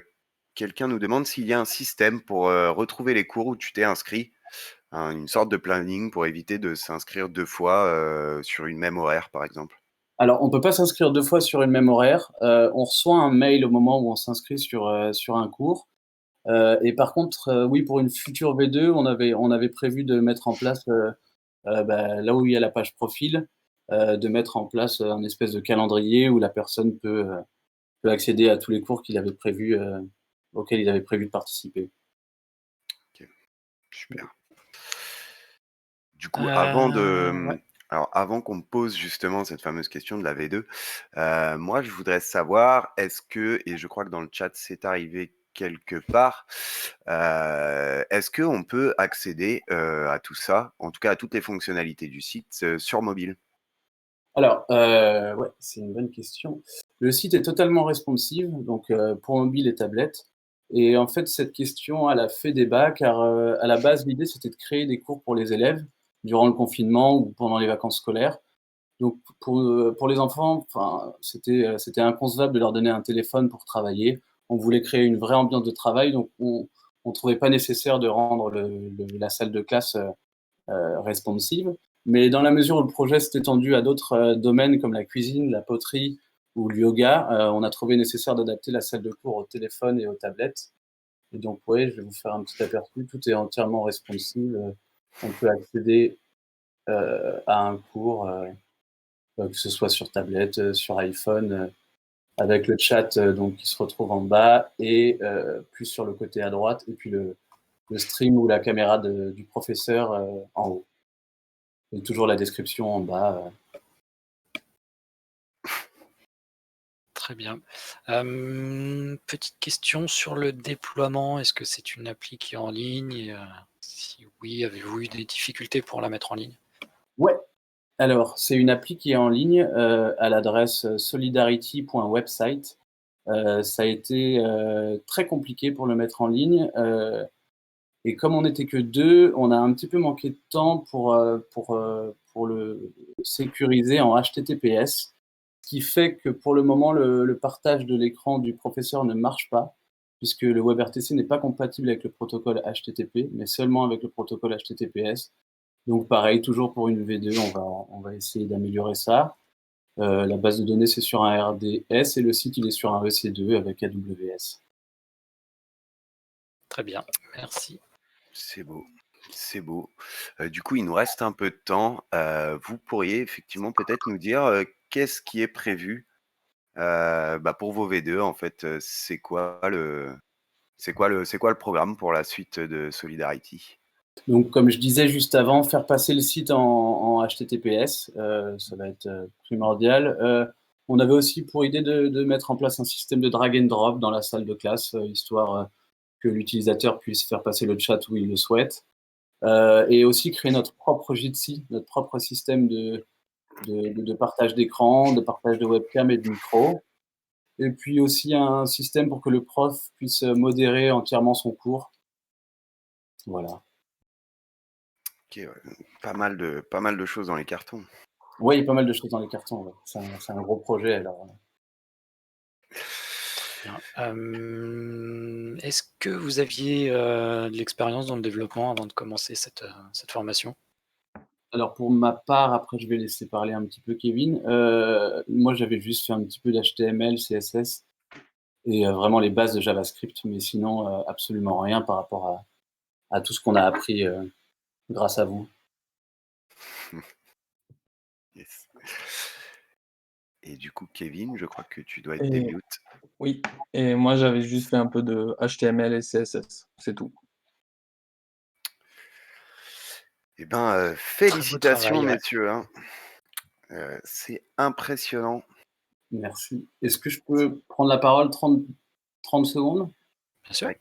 Ok, super. On tenait à remercier Chris, notre professeur référent qui nous a suivis pendant 6 mois. Étienne qui nous a suivis pendant cette apothéose. Simon, Alexis et Tony, nos 3 profs en socle. Et Jean-Denis, le prof de spé qui m'a formé moi personnellement sur le logiciel React. Et puis Jean qui a formé Kevin en data.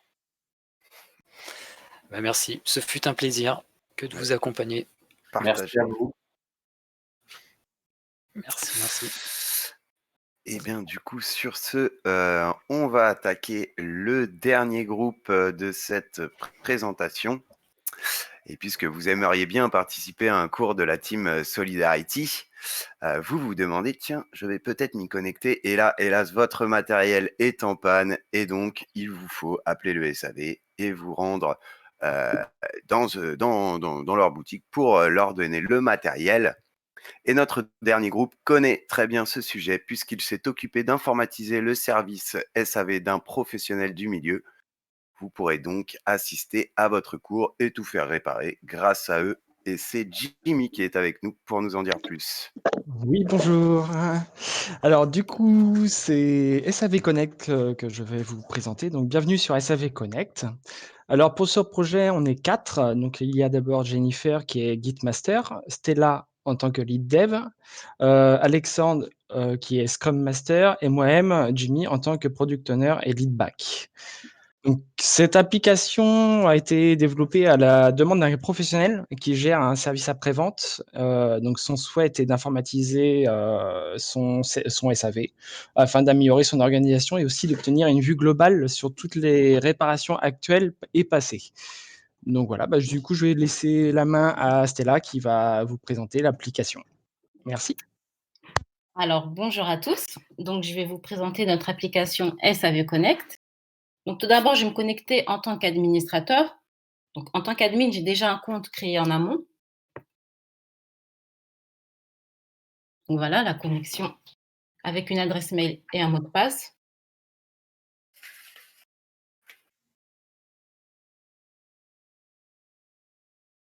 Et donc, me voilà sur ma page d'accueil avec ce magnifique tableau de bord qui liste toutes mes fiches de réparation en cours.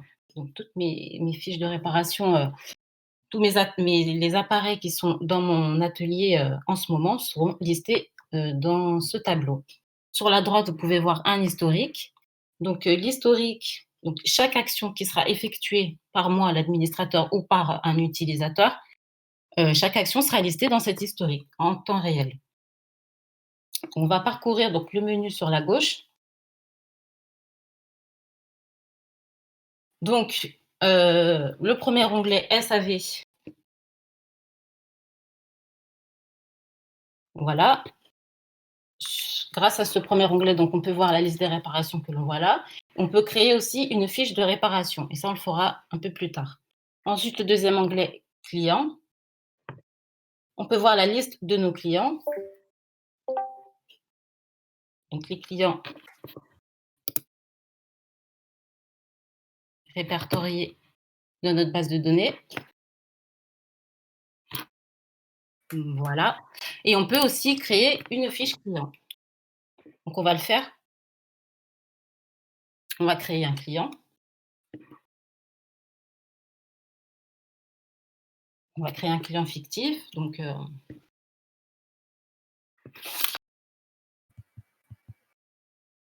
voilà, Sylvain Franck. Donc, le nom et le téléphone sont des champs obligatoires. On va valider. Et donc, ce client va se retrouver donc dans ma liste des clients, tout en haut. Voilà. Alors ensuite, archives. Donc, archives, bien entendu, seront sur la page archives seront listées toutes nos fiches archivées. Voilà. Ensuite, articles.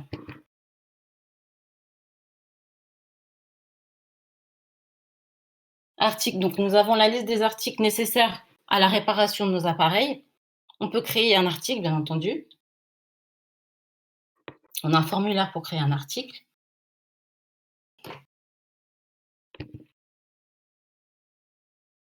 Employé ensuite, donc en tant qu'administrateur, j'ai la possibilité de créer des comptes pour les autres utilisateurs. Donc ça se fera dans la rubrique employé.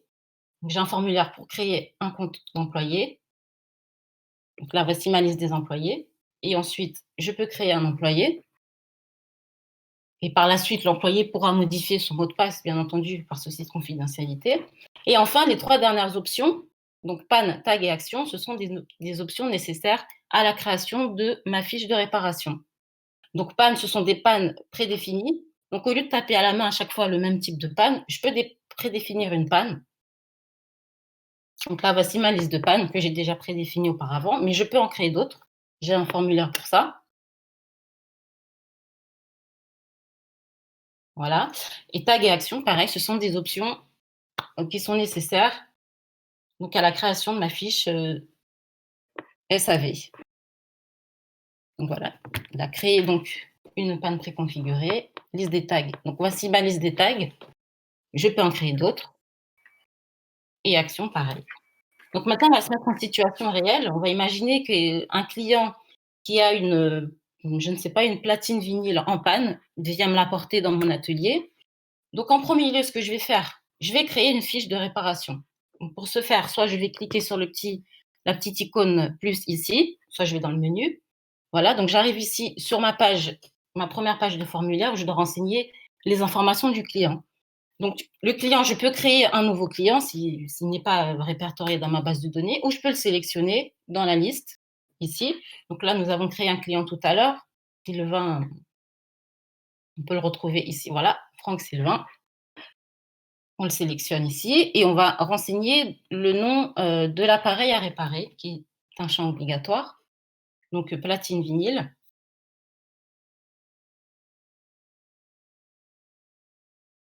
Très bien, on valide. Et on va cliquer ensuite en haut sur ce petit lien qui va nous amener vers l'édition de cette fiche SAV. Donc là, nous avons créé une nouvelle fiche SAV. Donc elle a un nouveau numéro qui lui a été attribué ici, SAV 0022. Et on a un formulaire disposé sous différents onglets pour renseigner plus d'informations. Donc par exemple, appareil. On peut déjà renseigner des informations sur l'appareil, par exemple le modèle. Le modèle de l'appareil, on peut mettre un modèle au hasard. Ensuite, descriptif de la panne. Donc, au lieu de taper à la main à chaque fois les mêmes pannes, on peut cocher une panne. Voilà, on peut le cocher. Et ensuite, voilà, ça apparaîtra directement dans notre champ de texte et on peut aussi continuer d'écrire à la main, bien entendu. Délai de réparation, on peut se donner un délai de 5 jours. Voilà, par exemple, on valide toujours et on peut passer aux onglets suivants. Donc, intervention, pour l'instant, je n'effectue pas d'intervention, j'accueille juste l'appareil dans mon atelier, donc je ne remplis pas. Galerie. Galerie, c'est pour ajouter une photo. Voilà, je peux ajouter une image de l'appareil, par exemple d'une carte ou quelque chose de défectueux. Devis, ce sera toutes les informations relatives au devis, sachant que le devis sera fait sur un autre logiciel qui n'a rien à voir avec notre application. Mais ici, par exemple, on peut renseigner si le devis a été accepté, refusé, etc. La date du devis, le montant, un montant de diagnostic, etc. Et enfin, les options.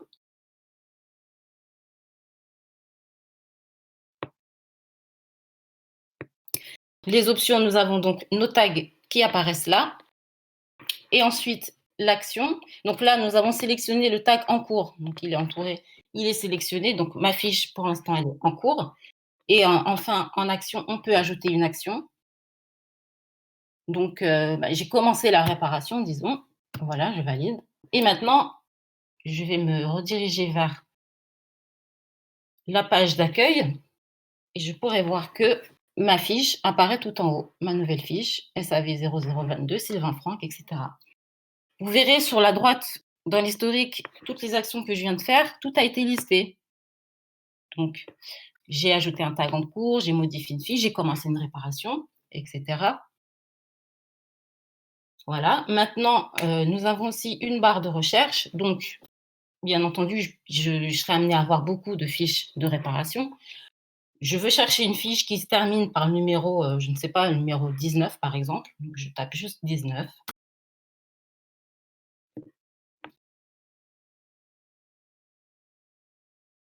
Voilà. Bon.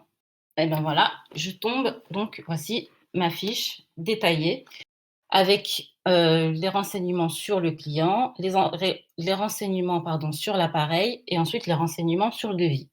Et vous voyez aussi un QR code. Donc, chaque fiche se verra attribuer un QR code qui est destiné à être imprimé.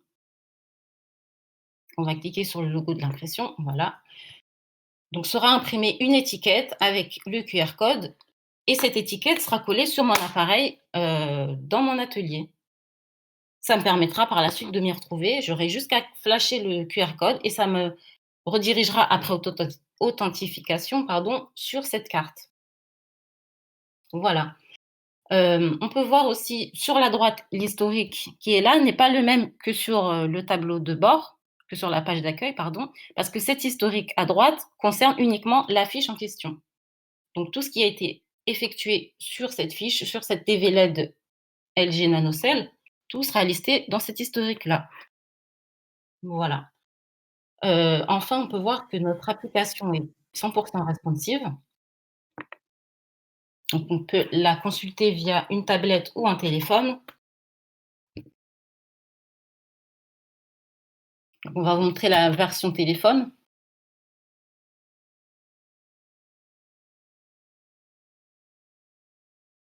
Voilà, avec notre liste des réparations, présente comme cela.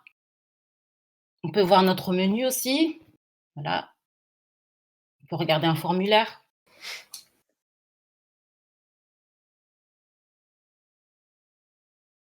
Comment créer une fiche SAV, par exemple.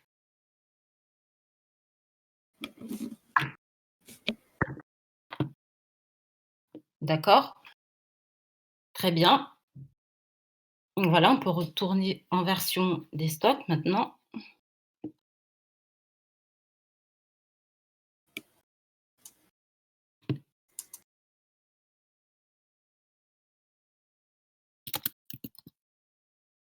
Voilà, et je peux maintenant me déconnecter en cliquant sur la petite icône en haut à droite.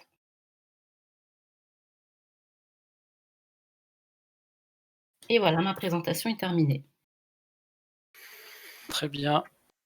Très bien, très bien. Félicitations. Ouais, Très belle application. Sacré travail. Ouais, exactement. J'ai une question en ce qui concerne, donc c'est une demande client. Qu'est-ce que vous aviez prévu pour le déploiement? Est-ce que ça va être en ligne? Est-ce que ça va être local? Qu'est-ce qui était prévu avec le client? Alors, je vais parler à la place, désolé, c'était là.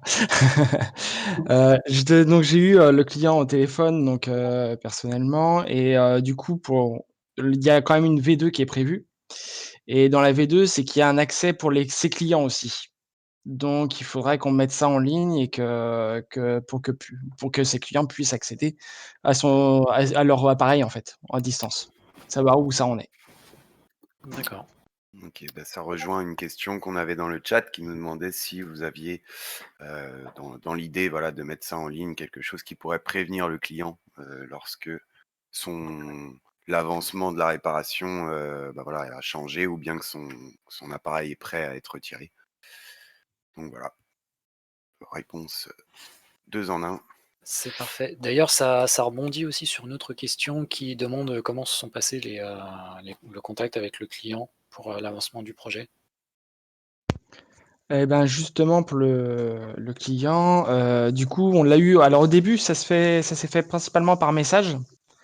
Donc moi, il m'avait déjà expliqué en amont qu'est-ce qu'il souhaitait exactement. Puis après, on a posé des questions sur, certaines choses et après on lui a fait, 2 démos. Il y a une démo au tout début et pour savoir si déjà on partait bien dans le bon sens. Puis une démo à la fin pour lui montrer un peu le résultat, où est-ce qu'on en était. Donc il est plutôt content. Donc tant mieux pour nous.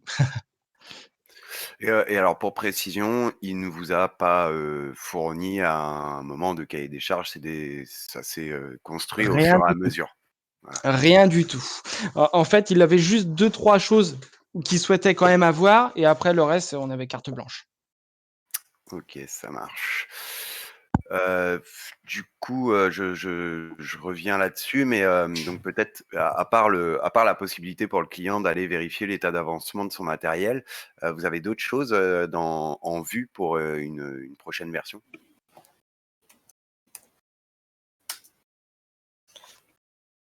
Stella, je te laisse répondre. Oui, Jen? D'accord. Alors donc, pour la prochaine version, donc il y avait la vue client qui était prévue pour que le client puisse voir l'état d'avancement de sa réparation et puis d'autres fonctionnalités à mettre en place. On va en discuter entre nous. Voilà. OK. OK. Pas de souci. Alors, j'ai encore une petite question que j'ai encore posée à d'autres, mais que je vous repose à vous et alors pour votre groupe, c'est Jimmy il me semble qui est parti en spé-data. Ouais. Si tu as entendu déjà la question, je vais quand même la redire, mais voilà, dis-nous, un peu, qu'est-ce que tu as apporté cette spé? Alors, pour le projet ou pour, quelque chose de plus, de plus global?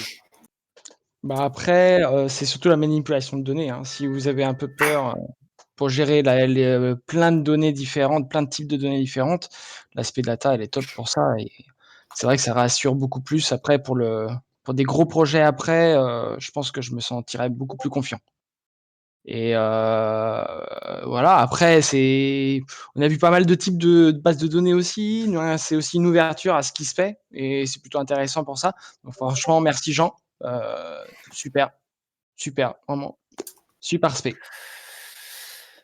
Voilà, que des échos positifs sur cette nouvelle spé-data. Donc, encore une fois, je rappelle qu'elle est, désormais sur toute, enfin en tout cas à la portée de tous ceux qui s'inscrivent pour le socle, enfin pour le socle, pour le programme Full Stack JS. Est-ce qu'on a d'autres questions dans le chat? Je crois que j'en ai raté, mais je suis pas sûr. Je n'en vois pas d'autres.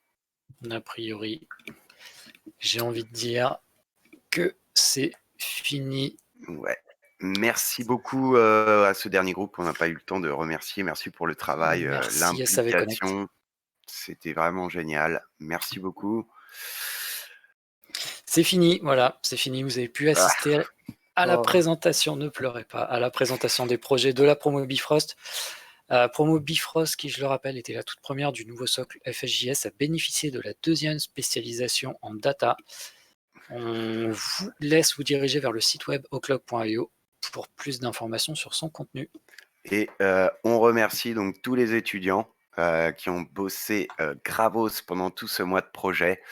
On sait que c'est pas évident en plus de venir présenter son travail comme ça devant un public et dans les conditions actuelles. Donc merci beaucoup à tous d'avoir joué le jeu. Et merci à vous tous aussi d'avoir assisté à ces présentations, d'avoir posé vos questions et d'avoir soutenu nos étudiants. Donc c'est vraiment cool, merci beaucoup. Merci, merci. En ce qui nous concerne, c'est tout pour aujourd'hui, mais on se retrouvera très vite, dans 2-3 semaines à peu près, pour la présentation de la promo Crusoe. Dès maintenant, nos talentueux développeurs juniors vont pouvoir se concentrer sur la préparation des certifications et la recherche d'un emploi ou d'un stage. Ils seront accompagnés par la team placement. Pour nous tous, c'est quand même le gros objectif de la formation. D'ailleurs, je vous rappelle que si vous voulez entrer en contact avec nos étudiants, talent@oclog.io. Yes.